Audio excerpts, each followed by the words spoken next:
This week is the CFP, College Football Foundation, 5th annual extra yard for Teachers Week, and then continues this weekend with a nationwide celebration of teachers. And I just wanted to go on record and say that how important teachers are, not only in Ohio, Columbus, throughout the country, and how much of an impact they had on my life. And I don't think they get nearly enough credit. That the work that teachers do to our youth in shaping their lives is critical. And so I just wanted to publicly thank all the teachers again, throughout the state of Ohio, Columbus, and throughout the country. Miami, Ohio coming in here this week, 3:30 kick. This is a team who's been through, they've been in tough environments before, so they're not going to be intimidated coming into the shoe. And again, several, Ohio guys on that team who will be highly motivated coming in here. So we got to adjust the 3:30 schedule and do a good job preparing and get ready to play a good game. With that, we'll open up questions, front row, middle. Dave. Ryan, I was rewatching the game, and Indiana's defensive coaches told the Fox broadcasting crew, Gus Johnson and Joel Klatt, that they wanted to attack the right side of your offensive line. What do you make of those comments, and did you notice that during the game they were trying to attack the right side of your offensive line? I didn't. I think, Brandon Bowen and Wyatt Davis are two of the better linemen in the country, and so it's not something really even noticed all that much during the game. I think they did bring, when we were to the boundary that side, some corner blitz a few times, but for the most part they were lining up in their defense and playing their defense. But I think anytime there's somebody in there who's untested, like Brandon, hasn't really played a bunch of tackle, then they want to find out what you're made of, and Wyatt's getting more and more film out there for people to look at, but I think they're answering the test. Front row left, Mitch. Hey Ryan, after starting the season the way you did, how difficult is it to keep your guys on task and keep pushing them to get better? I mean, they played so well against obviously overmatched opponents. Yeah, I mean we played well, but we didn't play great. We played hard, we played tough, but we have so many things to clean up. And when you watch the film, it's actually really frustrating to watch. There's so many things we could be cleaning up there. So the coaches are working at it. We started that on Sunday and making sure we started addressing some of those issues. But it was the same thing when we started a couple weeks ago, and it was all about don't worry about what people are saying. I don't know how much respect we have throughout the country coming into the season, but we said ignore the noise. Well, it's the same thing now. Just because we won a couple of games hasn't changed anything for us, and so we need to stay focused on right now. And we do have some momentum going right now, but we got to keep that going. And that's incumbent upon the coaches and the leaders to make sure that we stay focused and we don't get distracted. Right behind, Bill. Ryan, when you were thinking about, I guess maybe the framework of what you wanted your defense to look like, how much of your own successes and failures as an offensive play caller, things that worked well against you and things that didn't work well, informed those decisions?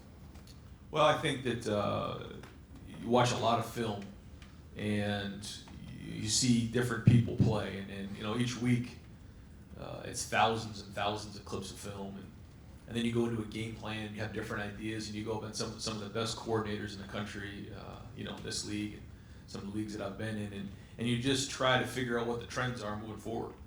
And I think what we're doing right now is right where we need to be. You can see a lot of teams are kind of going down this road right now. But again, when it came down to it, you look at who you have, you look at your 4-down front, because we recruited well up front there, Larry and the guys he's got, and then combine that with stopping the run, which Greg and Larry and Al and those guys doing a great job of. When you match that in with Jeff's background, zone coverage, man-to-man, zone pressures, all those different things that he has in his background, I think that gives us an edge. And that's schematic. But at the end of the day, that's not really what we're doing a great job. To me, it's that we're playing tough, we're playing hard, we're tackling well, we're running the ball, we're playing with good emotion.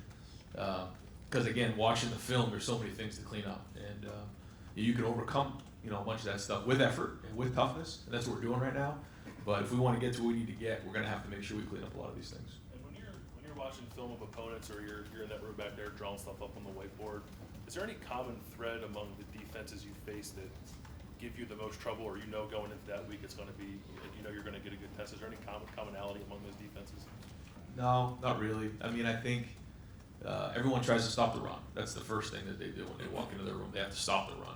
And so, however teams do that, whether it's pressure, whether it's put an extra guy down in the box, whatever that might be, they're going to do that. But rarely do we see teams that just go completely off the deep end and they just change what they do, because typically that doesn't go well. There's a lot of spring practices, a lot of preseason practices where guys, are getting a lot of reps in that defense. And if you start changing that, or you start going to a blitz that you've never seen before, and all of a sudden you get looks you haven't practiced, that's when you can get hurt. So that's why you build that foundation in the spring, you build that foundation in the preseason, you go back to it. Now, how can we change up the look? That's simple for us, but difficult for the defense. That's the key to coaching. Right next door, Ari. Hey, Coach, I think at the beginning of this year, with you replacing Urban Meyer and having to replace a quarterback, the national viewpoint for this program was skepticism in terms of whether or not you guys could be at the elitist of elite still. And so far, through 3 games, the way you guys have played, the tone and the viewpoint of this program has shifted from a national perspective. I'm just wondering, how early in a season as a coach, and maybe this is your first year going through this, do you know you might have something? When other people are taking notice, do you internally kind of get that feeling too? And you look around in the room and you look at the film and you see, do you feel like this team has something special? I've felt that for a little while now, yeah, and I've talked to the team about that. I think we can be great. We're nowhere near where we need to be, but we can be. We have the ability, we have the talent, we have the leadership. But if we want to get to where we want to go, we have to take it 1 week at a time. And again, I know it's cliche, but we keep talking about you just have to do a great job today. And today's a really hard Tuesday practice. And if we train the way we train, then Saturdays will take care of themselves. If we stay focused, if we don't get distracted, those type of things. But it's the same thing. It's the same people, I'm sure, who had those doubts early on, and now, they're excited about what they see, and that's great. But that has nothing to do with us. This is about the way we go to work every day, and we have to just stay focused on our jobs. When you look at the position you're in, and I know there's probably not a lot of time for reflecting, but there are so many different routes in coaching to get to this point, to get to the highest point in college football, being a head coach. Do you ever look at the roster? Do you ever look at the film? Do you ever look at the room and go, this is my first year and look what I'm in charge of, and feel, thankful that you are in this position and to be able to, lead a team that's this good this soon in your career? Yeah, I think you always are. I think now is not the time for that. You're so immersed in what you're doing, and obviously extremely grateful to have this opportunity. But to be around the coaching staff, I'm around the type of people is what makes it special. And this is obviously a special place.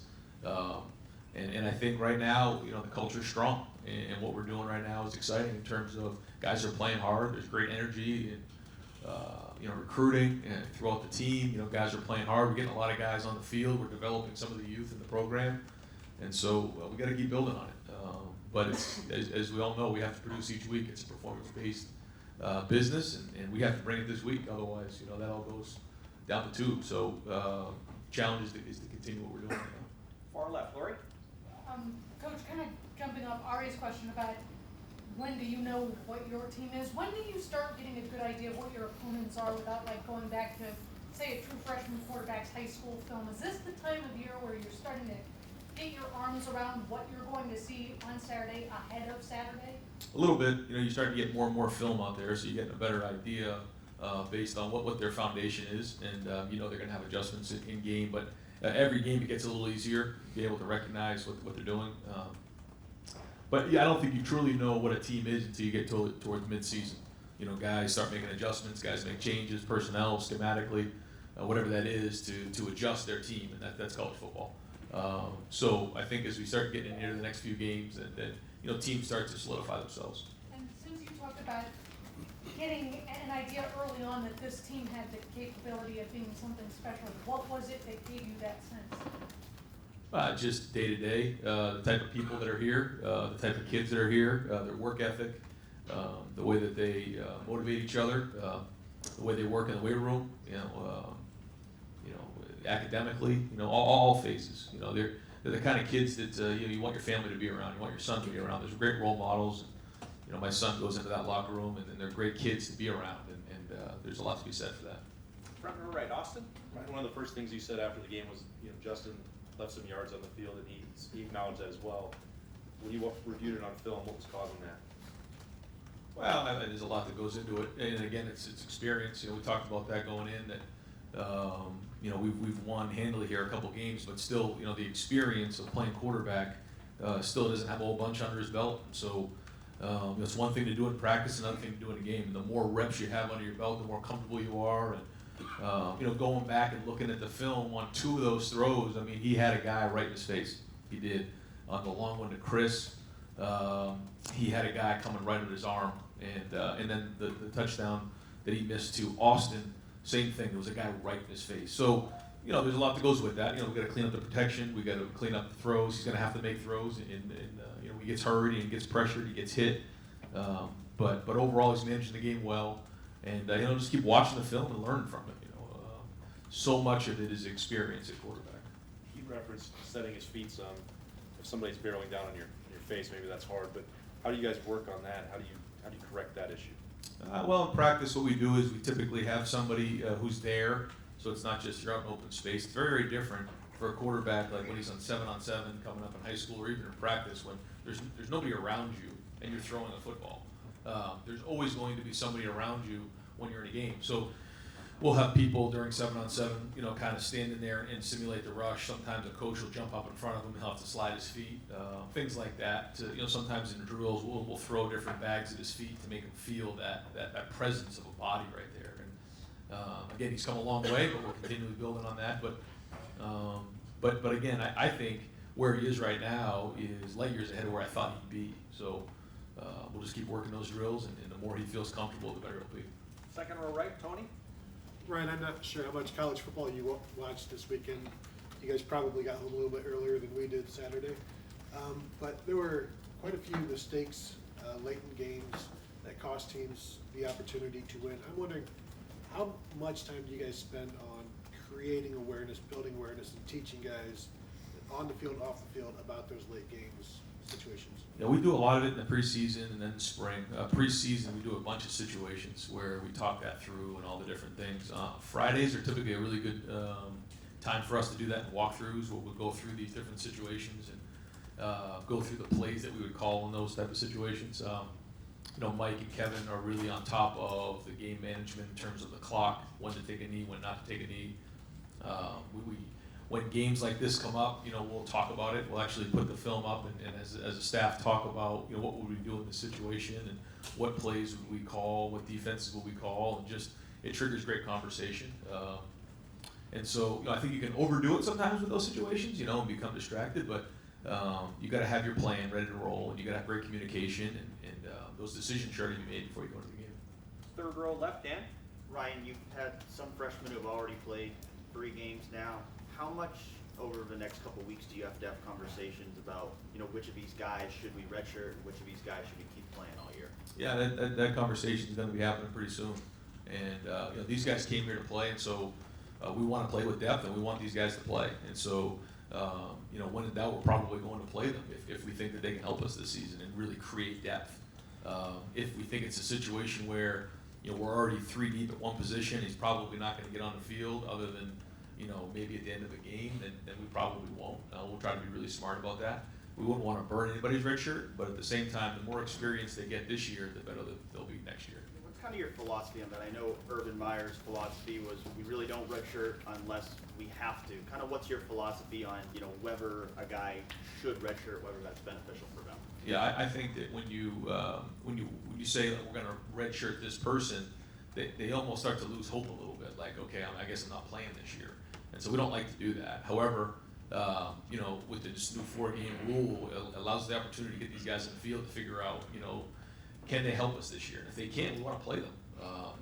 If they can't, then typically we'll kind of hold off and wait until it's an emergency situation or we need them at that point in the game. But we certainly would not tell somebody at this point of the year, hey, you're redshirting for the year. We just don't know. Here are the games you played. If we put you back in a game, it's because you could really help us win a game or 2 or 3. And then we'll kind of just make the decisions as they come up. Front row middle, Joey? You touched on Brandon Bowen at the top. For a guy coming off injuries, you seem pretty pleased with his performance. Is he maybe ahead of schedule where you expected he would be? Well, I don't know. I don't know about ahead of schedule in terms of that. I mean, he's fully cleared. He's 100%. So, you know, it's not like we were expecting him to take longer to get going. You know, he came off his injury. He had his surgery last year, and he's 100%. But I will say that he is practicing, you know, at high level. I think he's playing strong. And as we start getting, you know, into, you know, tougher games and the season wears on, his body, you know, starts to get worn down a little bit. That's going to be the big challenge for Brandon, and see if he can withstand the whole season and stay healthy and take care of his body. But so far, so good. And any more clarity as far as the quarterback spot? Chris Chow coming first. Yeah, not really. I mean, the more Gunner is here, the more he can learn the offense, then the more he can, you know, show what he can do. It's hard during preparation. You know, the bye week's a little bit better time for that. We can't really, you know, let those guys compete. They kind of split reps with the twos because we're trying to get the starter ready. But the more that Gunner can learn the offense and feel comfortable with the terminology, the reads, the progressions, and protections, the better off he'll be. So no change right now, but he's learning more and more. Front row left, Nathan?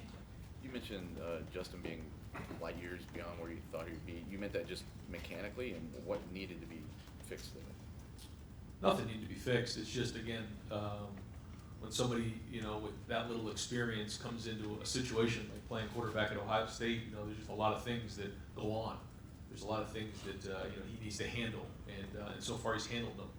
But, you know, he's going to quickly learn here is that, you know, at Ohio State, you know, the more you win, the more the stakes get higher and higher, and you know, the more is expected. So that all comes with it. But he's got a good head and shoulders. I think he handles it well. He's got good poise, and he and Mike got to get in that room and just keep working on getting better. Somebody, one of the receivers had mentioned preseason that they thought he had a better arm than Haskins. Is there a part of him that still is just learning how to use that arm strength the best way? You know, the right touch, that sort of thing. It's hard to compare. I mean, arm strength is like saying, you know, who hits the longest drive. You know, it's not really something that's that important. I mean, if somebody has significant, you know, arm strength issues, that becomes a problem. But for the most part, it's how quick can the ball get out, how accurate can you be, can you anticipate, can you throw a touch, those type of things. And Justin has as strong as arm as he needs. And now it's just, again, seeing the reads. And the more comfortable you are with your feet, the more comfortable you are with your reads, your progressions, protections, all those things, and just seeing the coverage, the better off it's going to be. Front row right, Bill? Yeah, you come to my question. You knew Justin was very talented. Is there something that there's just no way you could have known that he has pleasantly surprised you or alternately concerned you? No, not really. No, I mean, I think when you look at the way he approaches his work, you know, he handles it like a pro in terms of knowing when he steps on the field. You know, he can take a meeting to a field. That's important for a quarterback. There's a lot of guys who are talented out there, but when you need to take, you know, 20 reps to run a play, that's not good. You know, we throw a lot of offense out. I mean, we're doing a lot of things on offense right now, and you know, whether it's, you know, the spread stuff, or the 12 stuff, or under center, or shotgun. I mean, I would say right now we're probably doing more stuff now overall than we've ever done, just in terms of, you know, variety. And so for him to be able to handle all that is strong. And you're playing a team this week that their coach even said on their conference call that if we were playing a recess game, you'd have the first 85 picks. I know that guarding against complacency is a major thing here. How do you do that this week? Well, I think you just get on the film and you've started off with, you know, what corrections need to be made, not only by your unit, but also by, you know, just personally. What do you need to work on this week to get better? And then nothing can change, you know, whether it's game 3, game 7, game 8, you know, human nature tells you to cut corners, tells you to change things, easy to get distracted, a lot of people in your ear. None of that stuff can change. You know, we have good momentum right now. We have to keep that going, and we can't get distracted. And once that happens, then you set yourself up for failure. So that'll be the focus this week. It's not going to be manufactured. We're not just going to make that up, but we're just going to hold them accountable like we always have. And you know, that doesn't change from when we were in the spring to when we were doing preseason workouts. Every day has to be consistent. And you know, so far we've done that, but it's something we have to stay on definitely about. Front row left, Doug? Is there anything about Justin's natural throwing motion that would give him a tendency to throw high if he's not careful? No, not really. I mean, most most guys, when you look at them coming out of high school, if they overstride, then they have a tendency to sail the ball. Dwayne was the same way. JT was the same way when we first got here. Justin is no different. If you overstride, typically your elbow drops. And so that's why we have the hula hoops out there. And that's just something, that's with any quarterback. And so, we have baseball nets and different things we have to drill that. But again, he's not unique in that situation. Justin has played well. When we talk to Justin, he's very low key about it. He's keeping it team focused and all that. Did you tell him to be that way? No. I mean, that's Justin. He's one thing I tell all the quarterbacks is you got to be yourself. There's certain characteristics that all leaders have that really good quarterbacks have, and traits and virtues. But at the end of the day, you have to believe in who you are and you have to be yourself. And JT was very different than Dwayne, and Justin's very different than Dwayne or JT. And so you have to just be yourself in the end. Now there's certain things that we're all working on to make him be the leader that we need him to be in the end. But that's with any young quarterback, and so we'll keep working at it. And he's good. He takes the coaching. He's very intelligent, and again, all we can ask is that he gets better every week. And along the lines of some of the things asked today, last week when you were talking about this team, you mentioned, I think, the phrase "best in the nation" a couple times, and you guys want to be the best in the nation at this. Just what context would you like your guys to have in their head of, you got to win Saturday, you got to win in the Big Ten, but do you want a belief or a thought process around here that, yeah, we should be the best in the nation at what we do? Do you want that kind of thought out front? Yeah, for sure. We've talked about it before that we want to be the best at what we do, and we've talked about what that means, whether it's a sniper in the military or the best surgeon. There's no small surgeries if you're a surgeon. There's no small games at Ohio State. You got to be, if you're the best in America, you need to show that every week, and that's our goal. And we're not ashamed to say that. I mean, we want to be the best, but that's another conversation. How do you go about doing that? And that's to stay focused on this game and really just this practice. If you can just focus on this practice right now, have a great Tuesday. Because when we've played good, we've had good Tuesday practices. We've had good Wednesday practices. And when you put that in the bank, when you get into the game, that's what you can fall back on. Front row right, Tim? Yeah, earlier, several weeks ago, the lament was y'all didn't have necessarily a number 2 running back who had asserted himself. What kind of sense of relief is it, I guess, after the last couple of games, especially after Saturday, to see Master Teague rise to that occasion? Yeah, I wouldn't say it's relief as much as it is just excitement to see him get going, because I think we all kind of had an idea what we had, but it was hard because of these nagging things that were going on. We couldn't get him practicing, get him going. And then, it's kind of the way we've been talking about it leading up to this week. We said we had 3-4 weeks of practice in, and he was just about ready to get going, and he did. And so that was exciting to see for sure. And, he needs to assert himself and start to be a guy we can count on. And when you look at your defense, Josh Proctor had a couple plays he could have made Saturday on top of it, but who are you seeing that's really rising there? Obviously, Tariq Smith got banged up again last week. I was wondering what his status was, but how much has been able to play those young guys paid off already early in this season? I'm talking about, throughout the defense. Yeah, no, it's hard to pick out 1 or 2 guys. I think they're all kind of swarming to the ball, and different guys have flashed at different times. Josh was in a couple opportunities to make those plays. One of them, his eyes were actually looking to match somebody, so it kind of caught him, and it looked funky because it hit his knee. But his eyes were actually weren't on the quarterback at that play, but he was in the right spot to make the play. And he's flying around, he's doing a great job. But there's a lot of guys over there that are working at it. I think as a defense, we've been able to play some of that depth. I think the depth is getting better. They're playing better now with the more experience they have. But again, when you watch the film, there's so much to improve on. There's so many things we've got to get cleaned up. So. I wouldn't say there's any one guy, but guys that definitely flashed in their own opportunity when they've been out there. Second row middle, Bruce? I think 3 times now you've said that. There's a lot of things on film without causing the empire to topple from within. Can you share with us, take us inside what they are? I wouldn't say it's 1 or 2 things. It's just alignment, assignment, execution, fundamentals, just all those things that. When we're focusing on playing hard and playing tough and playing physical, you're not talking about those other things. You're not talking about the exact step you're going to take. We don't care. We knock the guy over.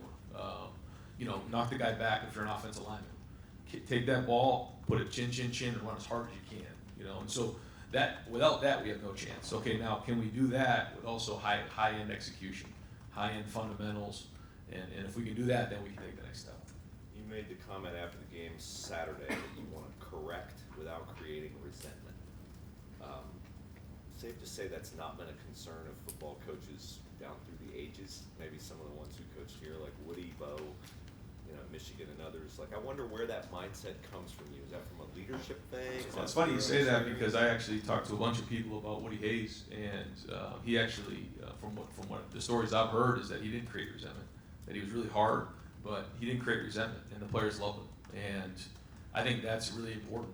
Is a great coach can make corrections, show someone where they need to improve, but then don't belittle them or make them feel like they're inferior because they made a mistake.